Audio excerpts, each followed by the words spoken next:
IMF से मुआहदे के बाद अब इंटर बैंक में जो डॉलर है वो नीचे आना शुरू हो गया आयशा, और अब मुसलसल जो है वो गिरावट जारी है डॉलर की।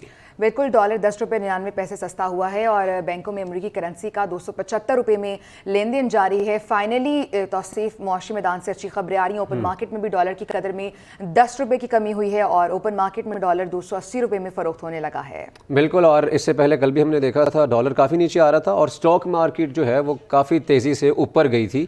और इसके साथ साथ हम बात करते हैं, हमारे साथ नुमाइंदा ओपिनियन भी होंगे, उनसे भी हम मज़ीद बात करेंगे और पूछेंगे ये जो गिरावट है कब तक जारी रह सकती है। और सबसे खुशाइंद बात यह है कि कर्ज़ों में अब कमी वाक़ई होगी। पहले जब ये डॉलर ऊपर जा रहा था तो उसमें कर्ज़ों में भी इजाफा होता चला जा रहा था और परेशानी मज़ीद बढ़ रही थी और मुआशी जो स्टेबिलिटी है वो मज़ीद उसके लिए ख़तरनाक होती चली जा रही थी। लेकिन ये सवालात भी अपनी जगह उठते हैं कि ये जो तब्दीली आ रही है, जो डॉलर 10 रुपये सस्ता हुआ है, ये आर्जी है या टेम्परेरी है या फिर मज़ीद भी इसमें कुछ अच्छी खबरें आ सकती हैं। नजीब भी हमारे साथ मौजूद होंगे, उनसे भी बात करेंगे। इस वक्त हमें ज्वाइन किया है मलिक बोस्तान साहब जो कि फॉरेक्स एक्सचेंज के सदर हैं, उनसे बात करते हैं। मलिक बोस्तान साहब, बहुत शुक्रिया आपके वक्त का। बताइएगा, डॉलर अब तेज़ी से नीचे आ रहा है, मज़ीद कितना नीचे आ सकता है? जितना ऊपर गया था इतने नीचे भी आने ही होते हैं। ये डिमांड सप्लाई का यही फार्मूला होता है। जब बढ़ रहे होते हैं तो इसको तो कोई नहीं कहता भाई क्यों बढ़ रहे हो, और जब गिर रहे थे तो पूछ लो क्यों गिर रहे हो। हमारे लोग किसी हाल में कुछ नहीं। बहरहाल ये अल्लाह का शुक्र है, IMF की वजह से ये बढ़ा था। जब IMF का मायदा डिले नहीं रहा, आपको याद है डॉलर जो 195 का था फिर 225 तक स्टैंड कर गया था और उसके बाद IMF का जब प्रोग्राम डिले हुआ था ये 325 तक गया था फ्री मार्केट में। और जो ही ये प्रोग्राम की खबरें हुई कि पाकिस्तान किसी वक्त भी मायदा हो सकता है, तो गिरते गिरते आज अल्लाह का शुक्र है 270 तक गया है इंटर बैंक में भी और फ्री मार्केट में, और मार्केट अभी 270 और 280 के दरमियान ट्रेड करेगी। और 14 जुलाई को जब मायदा एग्जेक्टिव लेवल का हो जाएगा फिर और फंड आ जाएंगे फिर इसके बाद ये अगला लेवल इसका वही 250 है। अच्छा मलिक बोस्तान साहब, ये कुछ माहिरीन ये भी कहते हैं कि जो इसकी कीमत है वो 1.25 से 200 के लगभग है, तो क्या समझते हैं आ सकता है इस हद तक नीचे या अभी ये कहना कबल अज़ वक्त होगा? नहीं, अच्छी उम्मीद रखनी चाहिए, तो अच्छे ख्वाब देखेंगे ताबीर में, लेकिन बिल्कुल यही लेवल है। रीजन में देखिए 80 का रुपया 82 है, बांग्लादेश 95, अफगानिस्तान 86। तो हमने कौन सा गुनाह किया कि हमारा रुपया इतना नीचे चला गया? हम खुद ही गुनाहगार हैं क्योंकि हम रुपये दिन में अमेरिका को गालियां देते हैं, रात को डॉलर खरीदने आ जाते हैं। तो जब आप रुपये में इन्वेस्टमेंट करेंगे खुद ही रुपया मजबूत होगा। पाकिस्तान का जो है मैं समझता हूँ शहबाज शरीफ और यकीनन मुबारकबाद के मुस्तहिक हैं जिन्होंने आखिरी लम्हों में वो कहते हैं छक्का लगा दिया और पाकिस्तान दुश्मन को छक्के छुड़ा दिए। तो ये बड़ा अच्छा हुआ है, पाकिस्तानी रुपया जो है मजबूत हो रहा है। तो पॉलिसी भी ऐसी आई है जो उससे लगता है कि रुपया मजबूत होगा। अच्छा मलिक बोस्तान साहब, लेकिन ये भी सवाल है ना कि ये आर्जी है, टेम्परेरी है या ये लॉन्ग टर्म भी हो सकता है? देखो जी, लॉन्ग टर्म में मैं उसी तरफ आ रहा हूँ क्योंकि हुकूमत ने जो 3 पॉलिसियाँ दी है वो डॉलर की गिरने और रुपये को मजबूत करने की पॉलिसी। पहली पॉलिसी तो ये है कि जैसे कि अनाउंस भी हो गया, हुकूमत ने ऑयल की स्मगलिंग को रोकने के लिए ईरान से जो हो रही थी तो बड़े पैमाने पे जिसकी वजह से ब्लैक मार्केट और हवाला मार्केट प्रमोट हो रही थी और वर्कर बिजनेस कम हो रही थी, सारा पैसा उधर जा रहा था, तो उसके जड़ से काट दिया। जो है बॉन्डेड स्टोरेज फैसिलिटी दे दी है ऑयल प्रोड्यूसर तमाम कंट्री को। चलो ठीक है मलिक बोस्तान साहब, हमारे साथ ही रहिएगा। हमें ज्वाइन किया है माहिर इक्तिसादियात आबिद क़य्यूम सुलहरी साहब ने भी, उनसे भी हम बात करते हैं। आबिद साहब, बहुत शुक्रिया आपके वक्त का। आबिद साहब, कल भी डॉलर नीचे आया, आज भी बहुत ज़्यादा उसकी कीमत नीचे आई है, क्या समझते हैं ये टेम्परेरी है या मज़ीद फ़वाइद हासिल होंगे जो मुआहदा हुआ है IMF से उसके बाद? मेरा ख्याल है अभी मार्केट को एक हफ्ता आपको ऑब्जर्व करना पड़ेगा डॉलर का ट्रेंड देखने के लिए। ये बात तो तय है कि IMF के मुआहदे के बाद जिन लोगों ने डॉलर को जखीरा किया हुआ था, होल्ड किया हुआ था, उन्होंने अब सेल करना शुरू किया है, बिल्कुल उसी पैनिक में जिस पैनिक में उन्होंने इसको बाई किया था। लेकिन डॉलर की जो असल रेट है ये मुआहदा फाइनल हो जाने के बाद आपको आइडिया होगा 15 जुलाई के बाद, जबकि पाकिस्तान के पास कुछ ज़खायर आ भी जाएंगे और पाकिस्तान अपनी इम्पोर्ट्स पे से पाबंदी खत्म करने के बाद जो बैकलॉग है LCs का उनकी पेमेंट भी कर रहा होगा, तो उसके बाद फिर हम देखेंगे कि क्या होता है। लेकिन फिलहाल 15 तक ये ट्रेंड जो है इसी तरह से रहेगा कि थोड़ा बहुत अब। अच्छा आबिद क़य्यूम साहब, फौरी तौर पर इसके क्या असरात हो सकते हैं? जिस तरह हम देख रहे हैं आम आदमी बड़ा सफर कर रहा है, महंगाई अपनी जगह पर है, तो फौरी तौर पर ये जो अच्छी खबरें आ रही हैं इसके असरात नजर आ रहे हैं आपको? महंगाई जो है वो तो कम नहीं होगी, डील का जो होगा, बल्कि इम्प्लीमेंट करने के लिए जब हमें इलेक्ट्रिसिटी के, गैस के पेट्रोल डीजल ये सारे नर्ख बढ़ाने पड़ेंगे, तो जाहिर है कि महंगाई जो है उसमें तो कोई आपको कमी आती नजर नहीं आएगी। लेकिन ये जो लोगों की कुव्वत खरीद कम होती जा रही थी रुपए की कदर में गिरावट की वजह से, वहां पे थोड़ा सा उनको रिलीफ जो है वो नजर आएगा। अच्छा, तो आबिद साहब ये भी बताइएगा, कहा यह जाता है कि इसकी जो असल कीमत है वो तकरीबन 250 से 200 जो है वो बनती है डॉलर की, तो आप भी यही समझते हैं कि इस कीमत पे आ जाएगा डॉलर? देखिए, ये तो मार्केट का फंक्शन है कि डिमांड और सप्लाई क्या है। मेरा नहीं ख्याल कि इसमें कोई अजम्पशन या कोई इसकी थ्योरेटिकल वैल्यू जो है उसकी हम बात कर सकते हैं। जब एलसीज वगैरह खुलवाने के लिए, बैकलॉग निकालने के लिए डॉलर की जरूरत पड़ेगी तो डॉलर पर प्रेशर आएगा, जाहिर है उस वक्त उसकी कीमत बढ़ेगी। जब लोग सेल कर रहे होंगे, जब रेमिटेंसेज जो है वो थ्रू बैंकिंग चैनल आ रही होंगी, तो डॉलर की कीमत में कमी आएगी। और ये मार्केट का प्योरली मार्केट का फंक्शन है। ये मार्केट का फंक्शन है। मलिक बोस्तान साहब भी हमारे साथ मौजूद है। मलिक बोस्तान साहब, ये बताइएगा, अब ये भी थोड़ी सी शिकायत आ रही हैं कि डॉलर नीचे तो आ रहा है लेकिन मार्केट में डॉलर दस्तयाब नहीं है। चले, मलिक बोस्तान साहब से हमारा रब्ता मुनक़ता हो गया है, लेकिन आबिद क़य्यूम साहब हमारे साथ मौजूद हैं। आबिद क़य्यूम साहब, एक चीज़ सामने आ रही है कि चले डॉलर की कीमत तो नीचे आ रही है, अच्छी बात है पाकिस्तानी मईशत के लिए, लेकिन कहा यह भी जा रहा है कि अभी तक मार्केट में डॉलर उस तरीके से दस्तयाब नहीं है अगर कोई लेने जाता है तो। जो है वो अभी वेट करेंगे 2-4 रोज इसका ट्रेंड देखने के लिए। जाहिर है कि अगर आज पहला दिन है IMF डील के बाद बैंकिंग का और फॉरेक्स मार्केट का, तो आज जो डॉलर सेल हो रहा है वो उसको कस्टमर के लिए आज प्रोवाइड नहीं कर रहे होंगे। वो 1-2 रोज देखेंगे कि इसका ट्रेंड क्या बनता है, उतार चढ़ाव क्या आता है, तो तब जाके आपको इसकी सप्लाई थोड़ी सी मामूल साथ ही मिल जाएगी। और आबिद साहब, क्या लगता है ये आखिरी प्रोग्राम होगा? वज़ीर आज़म ने बात की कि दुआ करें हमारा आखिरी प्रोग्राम हो, या हमें आगे मज़ीद कोई प्रोग्राम की ज़रूरत पड़ेगी क्योंकि इलेक्शन भी हैं, फिर इंटरिम गवर्नमेंट ने भी आना है, क्या समझते हैं आप? नहीं होगा। ये गवर्नमेंट को आने के फौरन बाद जो नेक्स्ट प्रोग्राम है वो निगोशिएट करना होगा। 2024 से कम 2027 तक हमें अभी 3 साल मजीद IMF में रहना होगा।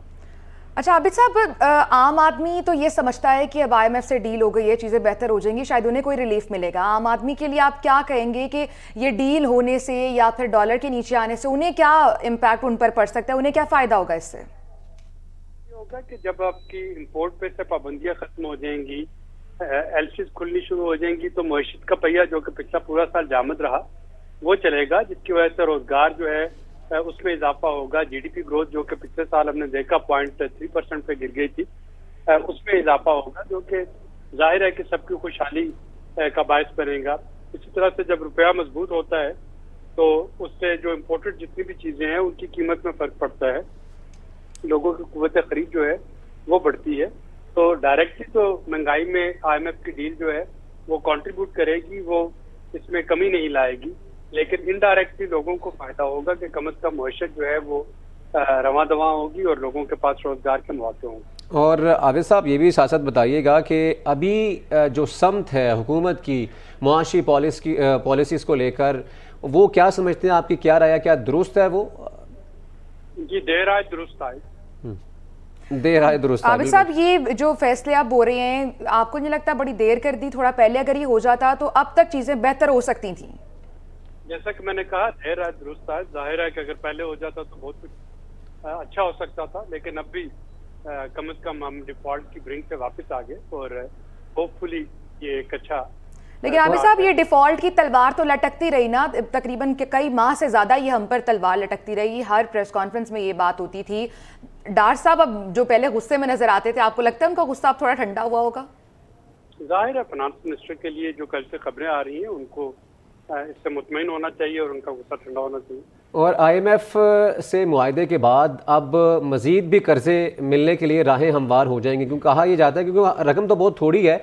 IMF के साथ जब मुआहदा हो जाए तो उसके बाद दीगर ममालिक भी और दीगर जो तंजीमें हैं वो कर्जे देती हैं, तो उससे मज़ीद आसानियाँ होंगी, क्या समझते हैं आप? जी बिल्कुल, इससे डॉलर का इनफ्लो बेहतर होगा। हमें वर्ल्ड बैंक से, ADB से, एशिया इंफ्रास्ट्रक्चर बैंक से और बायलैटरल जो हमारे लेंडर्स हैं उनसे अब डॉलर का इनफ्लो शुरू हो जाएगा और यही एक सबब होगा जिसकी वजह से डॉलर की कीमत जो है नीचे आ रही है। ठीक है, आबिद क़य्यूम सुलेहरी साहब माहिर इक़्तिसादियात हमारे साथ मौजूद थे। आपका बहुत शुक्रिया, डिटेल तज्ज़िया दिया। मलिक बोस्तान साहब सदर फॉरेक्स एक्सचेंज हमारे साथ मौजूद थे, आपका भी बहुत शुक्रिया। तो अब जो माहिरीन है उनकी जानिब से आयशा ये कहा जाता है कि डॉलर मज़ीद नीचे आएगा, लेकिन जो माहिरीन ये भी कहते हैं कि 200 से 200 जो उसकी कीमत है उस पर आते आते भी टाइम लगेगा, टाइम लग सकता है और आम आदमी तक इसके जो असरात आने में उसमें भी वक्त लग सकता है। यानी थोड़ा सा तहम्मुल का मुजाहरा करना होगा, मज़ीद सब्र का मुजाहरा करना होगा आवाम को। और यकीनन ये भी उन्होंने कहा आबिद क़य्यूम सुलेहरी साहब ने कि ये क्रेडिट तो जाता है मौजूदा गवर्नमेंट को, देर आए दुरुस्त आए। ये सब पहले हो सकता था, अगर बहुत पहले इस तरह के फैसले ले लिए जाते तो अब तक यकीनन मईशत बेहतर हो सकती थी। और जो लटकती तलवार थी, हर रोज बातें हुआ करती थी तौसीफ मईशत डिफॉल्ट हो जाएगी, तो यकीनन उनके लिए भी एक बुरी खबर है कि डिफॉल्ट तो नहीं होने जा रही है लेकिन बेहतरी की तरफ जा रही है और अच्छी खबरें मजीद आ सकती हैं। बिल्कुल, ये मईशत के लिए तो अच्छी खबर है, लेकिन आबिद क़य्यूम साहब ने ये भी सासत कह दिया कि अवाम पे इसके कोई अच्छे असरात नहीं होंगे। वो इसलिए क्योंकि जो हमारे IMF के साथ मुआहदा हुआ है उसमें टैक्सेस बढ़ाने की बात हुई है। तब जब टैक्सेस बढ़ेंगे, इलेक्ट्रिसिटी महंगी होगी, गैस महंगी होगी, तो जाहिर बात है उसमें फिर हर चीज़ जो है वो महंगी हो जाएगी। पेट्रोल डीजल महंगा होगा तो उसके साथ ही सारी कीमतें जुड़ी होती हैं। तो अवाम को किसी सूरत रिलीफ अभी मिलता नज़र नहीं आ रहा, लेकिन मईशत अच्छी होगी, जब मईशत अच्छी होगी तो लॉन्ग टर्म में हमें फ़वाइद ज़रूर मिल सकते हैं अवाम को। और अगर इसी तरीके से डॉलर नीचे आता रहा तो उसमें जाहिर बात है एक तो LCs भी खुलेंगी, जिसको लेकर जो हमारी बिजनेस कम्युनिटी है वो परेशान नज़र आती है कि मुल्क में डॉलर नहीं है। तो आने वाले दिनों में मज़ीद कुछ अच्छी खबरें आ सकती हैं। और एक अहम खबर यह है कि governor state bank Jameel Ahmed कहते हैं कि मुल्की मईशत को कई बार चैलेंजेस का सामना तो रहा है। बड़ा चैलेंज था महंगाई पर काबू किस तरह से पाना है, जिसके लिए हमने बड़ी कोशिशें की हैं। हमने फैसला करना है कि अगले 4 से 5 बरस करना क्या है। बिल्कुल, और कराची में एक तकरीब से उन्होंने खिताब किया और कहते हैं कि आइंदा 5 बरस के लिए स्ट्रेटेजिक पॉलिसी बना रहे हैं और हमारी तवज्जो ऑटोमेशन की तरफ भी है। 2 साल में महंगाई की शरह 5 से 7% पर लाएंगे। ये बात अभी जिसको बताते हैं वो हमारी बात पर यकीन नहीं करता है। तो जमील अहमद जो कि गवर्नर स्टेट बैंक हैं, उन्होंने कुछ बड़ी अहम बातें की हैं मुल्क की मईशत को लेकर और कहा कि इस मईशत को कई बार चैलेंजेस का सामना रहा है और बड़ा चैलेंज जो है वो महंगाई पर काबू पाना है, जिसके लिए कोशिशें की जा रही हैं और हमने फैसला करना है कि अगले 4 से 5 बरस करना क्या है। कराची में तकरीब से खिताब करते हुए उन्होंने कहा कि आइंदा 5 बरस के लिए स्ट्रेटेजिक पॉलिसी बना रहे हैं, हमारी तवज्जो ऑटोमेशन की तरफ भी है। तो जमील अहमद उन्होंने बड़ी अहम बातें की हैं मुल्क की मईशत को लेकर और उन्होंने कहा कि बड़ा चैलेंज है महंगाई पर काबू पाना है, जिसके लिए कोशिशें जारी हैं और हमने फैसला करना है कि अगले 4 से 5 बरस करना क्या है। कराची में तकरीब से खिताब करते हुए उन्होंने कहा कि आइंदा 5 बरस के लिए स्ट्रेटेजिक पॉलिसी बना रहे हैं और हमारी तवज्जो ऑटोमेशन की तरफ भी है। 2 साल में महंगाई की शरह 5 से 7% पर लाएंगे। ये बात अभी जिसको बताते हैं वो हमारी बात पर यकीन नहीं करता। ये बड़ी अजीब सी बात है कि जिसे हम बताते हैं वो यकीन नहीं करता। लेकिन तो सिर्फ डॉलर इस वक्त ट्रेड कहाँ कर रहा है, स्टॉक मार्केट में क्या सूरत हाल है? नजीब हमारे साथ मौजूद हैं। नजीब बताएगा IMF से मुआहदे के बाद अब रुपए की कदर में मजीद भी बेहतरी आ सकती है, डॉलर मजीद नीचे जा सकते हैं। इस वक्त करंट सिचुएशन क्या है मार्केट की? जी बिल्कुल, इंटर बैंक और ओपन मार्केट में 10 रुपए की कमी के बाद जो इंटर बैंक में डॉलर है वो 275 और ओपन मार्केट में 280 रुपए तक फ़रोख्त हो रहा है। ना सिर्फ डॉलर में कमी आई है बल्कि मैं आपको बताऊं यूरो जो है 8 रुपए कम होकर 305 रुपए तक, उसके अलावा पाउंड जो है 13 रुपए कमी से 355 रुपए तक, दिरहम जो है 6 रुपए 30 पैसे की कमी से 72 रुपए 70 पैसे तक, उसके अलावा रियाल में 3 रुपए 70 पैसे की कमी से रियाल जो है 71 रुपए 70 पैसे तक इस वक्त ट्रेड कर रहा है। ओवरऑल मौशी हवाले से जो करेंसी के हवाले से सूरत हाल बेहतर नज़र आ रही है, लेकिन कहा यह जा रहा है कि 1 हफ्ते तक ये वाज़े हो जाएगा कि इस बार डॉलर में कितनी कमी आई है IMF से डील होने के बाद, उसके बाद ही सूरत हाल वाज़े हो पाएगी। लेकिन बहरहाल पाकिस्तान के लिए बेहतर सूरत हाल है। स्टॉक मार्केट और ओवरऑल मुआशी सूरत हाल के हवाले से जिब्रान सरफराज हमारे साथ मौजूद हैं, मुआशी माहिर हैं। जिब्रान साहब बताइएगा कि कैसे देख रहे हैं डॉलर के हवाले से, और स्टॉक मार्केट में कल बड़ा इजाफा हुआ, आज के दिन 43,800 के करीब स्टॉक मार्केट ट्रेड कर रही है, क्या कहेंगे? देखिए काफ़ी टाइम बाद जो आपने देखी 2400 पॉइंट की तेज़ी दिखी, इसकी जो बुनियादी वजह जो IMF से जो हमारा एग्रीमेंट है ये बहुत पहले ही हो जाना थे, लेकिन देर आए दुरुस्त आए, तो ये बहुत ही मतलब थोड़ा सा लेट हुआ है, जिसकी वजह से हमें जो पेट्रोल और गैस और दूसरे जो दीगर चीज़ों में इजाफा देखा जा रहा है, इसका डायरेक्ट इनडायरेक्ट इफेक्ट जो है वो आम आवाम पे पड़ेगा। लेकिन एक अच्छी बात इसमें यह है कि जो डिफॉल्टर का जो खतरा था वो ख़त्म हो गया है। अब मजीद जो चले है अब ठीक है नजीब नाइच, बहुत शुक्रिया, आपने हमें अपडेट किया डॉलर की कदर के हवाले से, स्टॉक मार्केट के हवाले से जो कारोबार हो रहा है, आपका बहुत शुक्रिया। और अब आगे बढ़े, एक और अहम मामले की बात कर लेते हैं। मामला ये है कि आला अदलिया के जजेस की तनख्वाहों से मुतालिक सदारती हुक्मनामा जारी कर दिया गया है। कायम मकाम सदर सादिक संजरानी ने सुप्रीम कोर्ट ऑर्डर 2023 जारी किया है और जजेस की तनख्वाहों से मुतालिक सुप्रीम कोर्ट का हुक्मनामा 2022 जो पिछला था उससे मनसूख कर दिया गया है। बिल्कुल, और जजेस की तनख्वाहों को लेकर बहुत सी बातें की जाती हैं, तो जो नया हुक्मनामा आया है उसमें जो इतलाक है 1 जुलाई 2023 से होगा और चीफ जस्टिस ऑफ पाकिस्तान की माहाना तनख्वाह 12,29,189 रुपये होगी। सुप्रीम कोर्ट के हर जज को माहाना 11,61,163 रुपये तनख्वाह मिलेगी। और अब बात करें परवेज़ इलाही केस की, तो पुलिस पर हमला केस में साबिक वज़ीर आला पंजाब परवेज़ इलाही की दरख्वास्त ज़मानत मुस्तरद हो गई है। लाहौर की इंसदाद दहशतगर्दी अदालत के जज एजाज़ अहमद बुट्टर ने समाअत की है। अदालत ने दरख्वास्त नाकाबिले समाअत करार देते हुए मुस्तरद की है। परवेज़ इलाही के खिलाफ थाना गालिब मार्केट में पुलिस पर हमले का मुकदमा दर्ज है। सुलेमान अवान हमारे साथ मौजूद हैं, तफसीलात उनसे जान लेते हैं। सुलेमान अवान, इस केस के हवाले से डिटेल शेयर कीजिएगा। बिल्कुल, अदालत ने पेट्रोल पंप के जरिए पुलिस पर हमला के केस में परवेज इलाही की दरख्वास्त से जमानत जो है वो मुस्तरद कर दी है। और सारे दहशतगर्दी अदालत के जज एजाज अहमद बुट्टर ने केस पर समाअत की है और गुज़श्ता रोज जो है परवेज इलाही के वकील की जानिब से जो है परवेज इलाही की दरख्वास्त से जमानत बाद गिरफ्तारी जो है वो दायर कर रखी थी और उसमें मौका भी इख्तियार किया था कि परवेज इलाही को जो है पंजाब पुलिस ने थाना गालिब मार्केट के मुकदमे में जो है जुडिशल कर रखा है, लिहाजा उनकी जमानत जो है वो मंजूर की जाए। जिस पर आज अदालत ने कहा कि पुलिस ने मुकदमे में गिरफ्तारी ही नहीं डाली तो जमानत आपने किस तरह दायर कर दी है। अदालत ने दरख्वास्त नाकाबिले समाअत करार देते हुए मुस्तरद कर दी है। परवेज इलाही पर थाना गालिब मार्केट में पुलिस पर हमले का मुकदमा दर्ज था, जिस पर उनके वकला की जानिब से जो है वो दरख्वास्त से जमानत दायर की गई थी। जब अदालत ने आज सरकारी वकील से पूछा तो सरकारी वकील ने बताया कि परवेज इलाही की जो अभी तक गिरफ्तारी जो है वो इस मुकदमे में जो है वो नहीं डालेगी, लिहाजा ये जो दरख्वास्त है ये बेबुनियाद है, जिस पर अदालत ने दरख्वास्त को नाकाबिले जमानत करार देते हुए मुस्तरद कर दिया। जी ठीक है सुलेमान अमान, बहुत शुक्रिया आपका।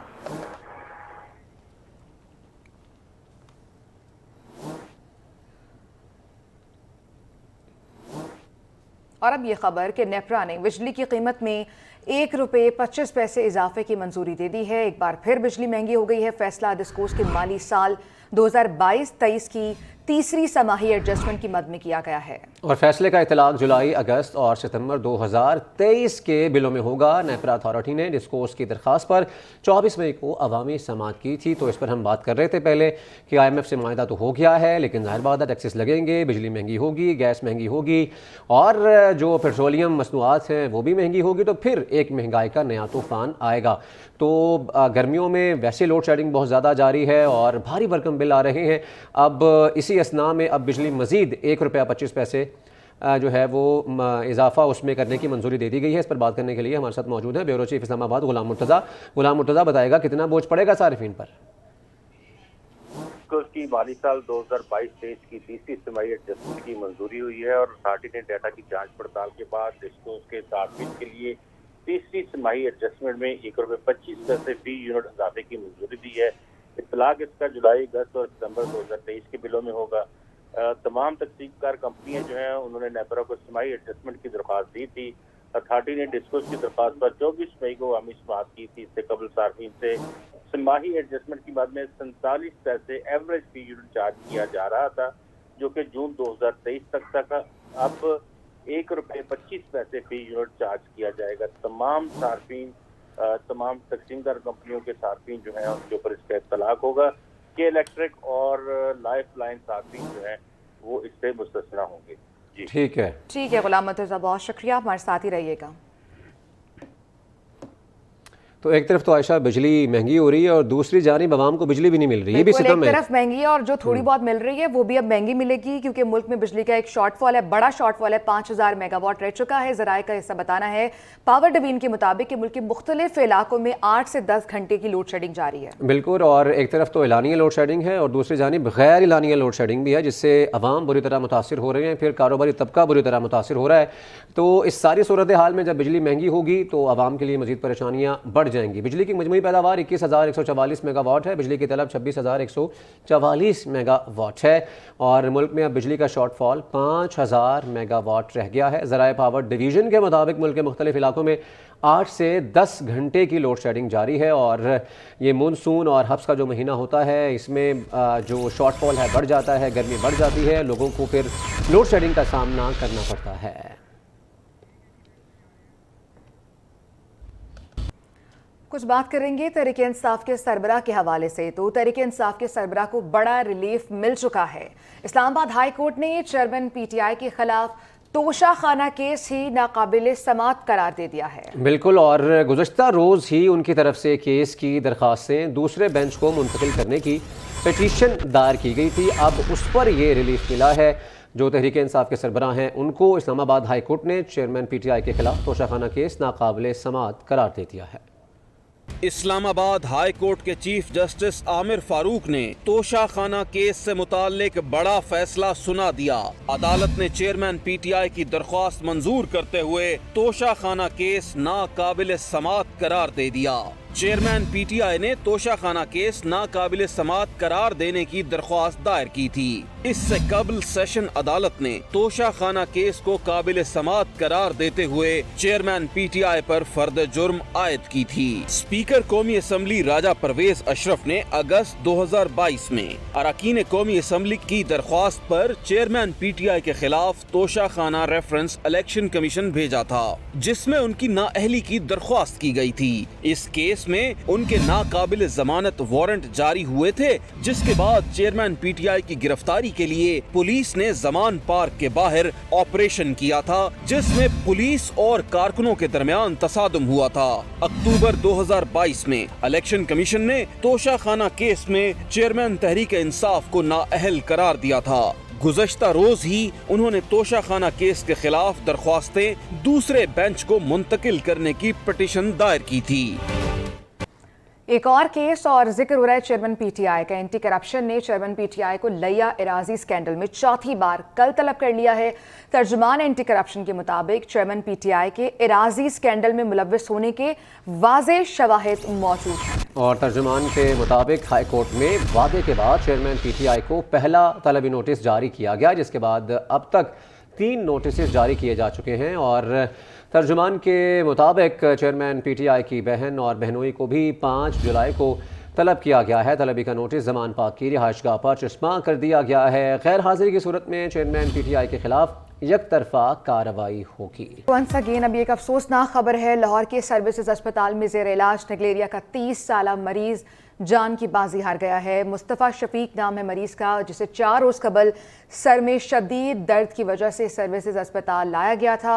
अस्पताल इंतज़ामिया का ऐसा बताना है कि प्राइवेट लेबॉर्ट्री में निगलेरिया का टेस्ट मुस्बत आया था और जिसके बाद इलाज मुआवजा जारी था और अब 30 साला मरीज जान की बाजी हार गया है। और जो मरीज़ मुस्तफ़ा शफीक है उसकी बात करें तो वो बॉडी बिल्डर था और 4 रोज़ कबल स्विमिंग के दौरान सर में दर्द होने से सर्विसेज अस्पताल लाया गया था। निगलेरिया का जरसूमा मुस्तफ़ा शफीक के अंदर स्विमिंग के दौरान दाखिल हुआ और तिब्बी माहिरीन ने कहा कि निगलेरिया साफ़ पानी में अफजाइश पाता है और पानी में निगलेरिया का होना तशवीशनाक है। तो ये अब एक और अफसोसनाक वाक़या लाहौर में पेश आया है, जहाँ पर सर्विसेज अस्पताल में ज़ेर इलाज निगलेरिया का 30 साला मरीज़ जान की बाजी हार गया है।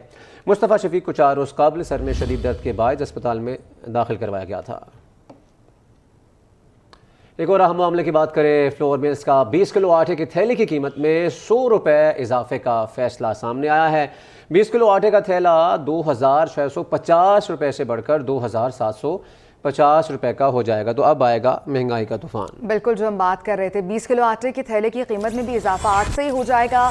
IMF से डील होने के बाद लग यूँ रहा था कि शायद आम आदमी तक इसका रिलीफ पहुंच सकेगा, थोड़ा उन्हें सुख का सांस ले सकेंगे, महंगाई कम हो सकेगी, लेकिन ऐसा कुछ होता तो सिर्फ दिखाई नहीं दे रहा। हमारे नुमाइंदे गौहर अली भी हमारे साथ मौजूद है, उनसे जान लेते हैं कि ऐसा क्यों हो रहा है। गौहर, IMF से डील हो गई है, डॉलर नीचे आ रहा है, लेकिन महंगाई बढ़ती जा रही है।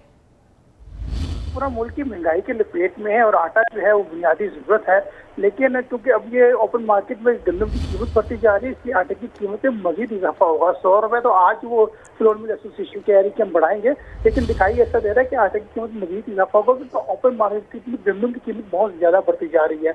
तो जो पहले कोटा दिया जाता था गंदम को फ्लोर मिल्स को, वो कोटा जो है खत्म कर दिया गया है। अब फ्लोर मिल्स ओपन मार्केट से गंदम ले रही है और गंदम पे हुकूमत का कोई कंट्रोल नहीं है, क्योंकि जो ओपन मार्केट है, तो इसलिए अब आटे की कीमत में मजीद इजाफे का इम्कान दिखाई दे रहा है। दूसरा अहम मामला ये है कि अब हुकूमत पंजाब फ्लोर मिल्स को गंदम के सामने एक नया तरीका तय कर रही है, जिसमें जो है गंदम जो डिप्टी कमिश्नर के जरिए जो है वो फ्लोर मिल्स को फराहम की जाएगी और खुली नीलामी होगी। अब देखना ही है कि जो नया तजुर्बा करने की हुकूमत पंजाब जा रही है वो तजुर्बा किस हद तक कामयाब होता है, वो तजुर्बा किस हद तक कामयाब होता है देखना होगा। बहुत शुक्रिया गौहर। और खबर दें आपको, कराची में कमिश्नर और इंतजामिया के दावों के बावजूद भी दूध की कीमतों में किया गया हालिया इजाफा कम ना हो सका। मार्केट में दूध आज भी 230 रुपए फी लीटर में फरोख्त किया जा रहा है। बिल्कुल, सरकारी तौर पर दूध की कीमत तो 180 रुपये मुकर्रर की गई है, लेकिन अहकामात हवा में उड़ा दिए जाते हैं। गुज़श्ता रोज़ इंतजामिया की जानिब से दूध फरोशों के खिलाफ कार्रवाइयाँ भी की गई थी। इस हवाले से मज़ीद तफसीलात भी जान लेते हैं, अपने नुमाइंदे शायान अली हमारे साथ हैं। जी शायान, डिटेल्स बताइए। बिल्कुल, रोज़मर्रा की अशिया के साथ 20 रुपये के इजाफे के बाद जो है 220 से 230 की कीमत में जो है मुख्तलिफ इलाकों में जो है कराची में दूध जो है फ़रोख्त किया जा रहा है। इस वक्त मैं एक दुकान के बाहर मौजूद हूँ और मेरे साथ शहरी मौजूद है, इनसे बात करता हूँ। अस्सलाम वालेकुम। वालेकुम अस्सलाम सर। क्या कहेंगे, कितने का दूध फ़रोख्त हो रहा है यहाँ? सरकारी हमारे को 180 के रेट हैं, लेकिन हम यहाँ पर 200 का बेच रहे हैं, पीछे से 194 रुपये का। कमिश्नर कराची की तरफ से दावा किया गया है कि उन्होंने जो है छापे मारे हैं, छापे मारने के बाद जो है 180 का फ़रोख्त करवा रहे हैं, तो इसको कैसे देखें? छापे मारते हैं, वो चालान भी करते हैं, लेकिन सर हम क्या कर सकते हैं, पीछे से दूध महंगा आता है तो हमारे को मजबूरी यहाँ पर दूध महंगा बेचना पड़ता है। हाँ जी बिल्कुल, जैसे कि आपने देखा इनका यही कहना था कि इनको जो है पीछे से दूध जो है महंगा पड़ता है, जिसकी वजह से जो है ये मज़ीद जो है इसी कीमत में 200 से 220 के दरमियान जो है फ़रोख्त कर रहे हैं। ताहम जो है कमिश्नर कराची के दावे जो है दावे के तौर पे ही देखे जा रहे हैं, इस पर किसी किस्म का जो है इम्प्लीमेंट देखा नहीं गया। जी ठीक है शायान, बहुत शुक्रिया आपका। अभी बात करेंगे प्री मानसून के हवाले से। तो पंजाब के कई शहरों में मानसून की पहली बारिश, नदी नाले बिफरने से नशेबी इलाके ज़ेर-आब आ गए हैं। मुसलधार बारिश से दर्जनों फीडर स्ट्रिप कर गए हैं, मुतादिद इलाकों में बिजली बंद हो चुकी है और मजीद बारिशों की भी पेशगोई की गई है। और बारिशों के पेश नज़र PDMA ने मुतलका इदारों को अलर्ट भी जारी कर दिया है। रिपोर्ट तैयार की है, आपको दिखाते हैं।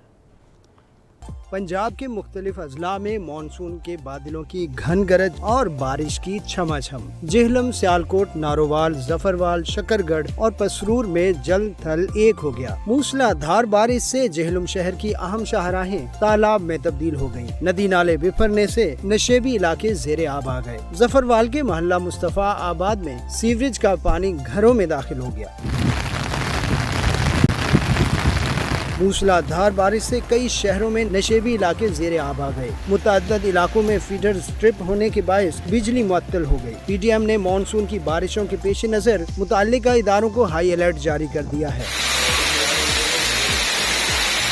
महकमा मौसमियात के मुताबिक मुल्क के बेशतर मैदानी इलाकों में मौसम गर्म और मरतूब रहेगा। कश्मीर, गिलगित बल्तिस्तान, खैबर पख्तूनख्वा, इस्लामाबाद, खित्ता पोठोहार और बालाई वस्ती पंजाब में आंधी और गरज चमक के साथ मजीद बारिश का इम्कान है।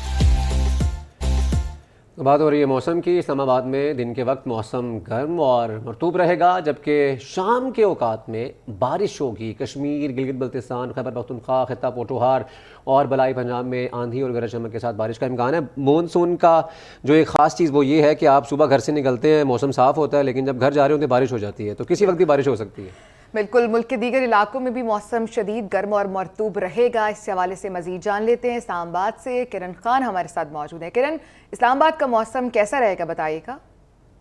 जी रावलपिंडी इस्लामाबाद में इस वक्त मौसम के हवाले से अगर मैं आपको बताऊं तो मौसम जो है काफ़ी ज़्यादा गर्म है और गर्मी की शिद्दत में इजाफा देखने में आ रहा है क्योंकि हब्स भी हो रही है। धूप जो है वो बिल्कुल सूरज जो है सवा नेज़े पर इस वक्त हमें दिखाई दे रहा है। गुज़श्ता शाम और रात को जो है बारिश हुई है लेकिन इसके बावजूद अभी तक गर्मी जो है वो बरकरार है। महकमे मौसमियात की जानिब से बारिश की पेशन गोई की गई है कि मानसून का जो ये स्पेल है ये 3 जुलाई से लेकर 8 जुलाई तक जारी रहेगा, जिसमें मुल्क भर में ही मुख्तलिफ मकामात पर बारिश बरसने का सबब भी बनेगा। हमने देखा कि गुज़श्ता रात जो है मुख्तलिफ मकामात पर बारिश भी हुई है। आज भी इसी तरह से शाम में जो है बारिश एक्सपेक्टेड है। जो महकमे मौसमियात ने बताया है कि बारिश जो है मुख्तलिफ मरी, गलियात, एबटाबाद, कश्मीर, गिलगित बल्तिस्तान और इस्लामाबाद में और खित्ता पठवार में जो है आज भी बारिश होगी। जो नॉर्दर्न एरियाज हैं जैसे कश्मीर, गिलगित बल्तिस्तान, नैरान, कगान, ये वो इलाके हैं जहाँ पर अगर बहुत ज़्यादा बारिश होती है तो लैंड स्लाइडिंग का भी खदशा जाहिर किया जा रहा है, जिसकी वजह से NDMA ने जो है हदायत भी जारी कर दी हैं कि किसी भी नागानी सूरत हाल में जो है तमाम इदारे स्टैंड बाय रहें, अलर्ट पे रहें। इमरजेंसी की सूरत हाल में तमाम तर मशीनरी जो है उसको एक्टिव कर दिया जाए और तमाम ही जो इदारे हैं उनको स्टैंड बाय पे रखा गया है। जी ठीक है किरण, इस्लामाबाद का मौसम आप बता रही थी, लाहौर की भी बात कर लेते हैं। लाहौर के आसमान पर सूरज और बादलों में आंख मचोली जारी है। महकमा मौसमियात ने भी शहर और गिरदनवां में आज से बारिशों की पेशगोई कर दी है और ये बारिशों का सिलसिला 8 जुलाई तक जारी रहने का इम्कान है। और कितनी हैवी बारिशें हो सकती हैं ये हम जान लेते हैं। हमारे साथ मौजूद है नुमाइंदा PNN हैदर खरल। हैदर खरल, बताइएगा किस हद तक बारिशें हो सकती हैं, क्योंकि मानसून में तो देखा गया है कि बहुत बारिशें होती हैं और अब मौसम में तब्दीली बहुत तेज़ी से रूनुमा हो रही है।